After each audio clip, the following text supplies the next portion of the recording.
Ayun, hindi na pumasag. Kanina eh. Ayun, dami. Ano yan? Ha? Gloria pa rin. For today's video nga pala guys, na try natin mga isda. Bago nga pala tayo makarating sa dagat ay may mahabang lakaran at maputik ang daan.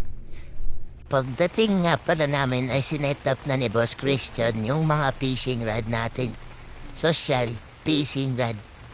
Nagsimula na rin parang umulan kaya nag-set up na rin kami ng payong na malaki. Meron ka? Kala mo magditinda kami. Ayun guys, oh, daming bulate.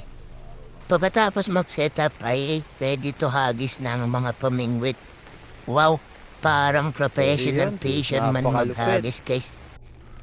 Eto di ko alam kung mamimingwit ba o magmamodel sa dagat. Eto na guys, sumubok na ako mamingwit kaya lang wala pa talagang huli. Kailangan na natin gamitan ng orasyon.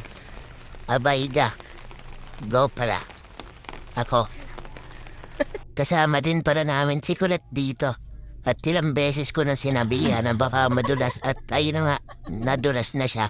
Dito guys, isang oras na kami nag-aantay, wala pa rin huli kaya naglaro na lang si Mrs. Kasi ganyan daw yung laro niya nung bata pa siya, nang huhuli ng maliliit na isda tapos pakakawalan din agad sa dagat. Nung nawala na yung ulan, unti-unti nang nagdatingan yung mga bata at nag-swimming na nga sila sa dagat. Lalo nang walang nahuling isda. Pagkatapos ng 2 oras na paghihintayin, nakahuli na kami ng isang isda. Kaya lang maliit pa. Hanggang sa naging 2, 3 at nagsunod-sunod na mga huli namin. Kaya naman sabi ni Boss Christian, subukan mo na rin maghagis kasi sobrang dami ng kumakagat na isda. Ayun o, napakalapit ko maghagis guys.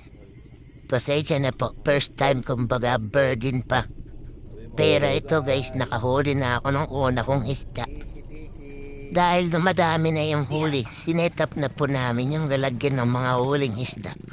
Dito guys, medyo hirap pa talaga ako, makikita nyo naman mamaya guys. Magagamay ko rin yan, dami kong nahuhuli. Pagkatapos ng paulit-ulit na bato ay meron na naman akong nahuli guys. At ngayon na nga guys, dumating ng ating foods kasi sabi ko nagugutom na ako. Mauubos na mga pahay namin bulati. Kung baga last full show na to guys, bibigay ko na yung 100% na dito. At ayan, para sa huling isda guys, tilapia pa nga. Ayan ang dami namin nahuli guys. Salamat sa panonood hanggang sa muli. Ayun, dami.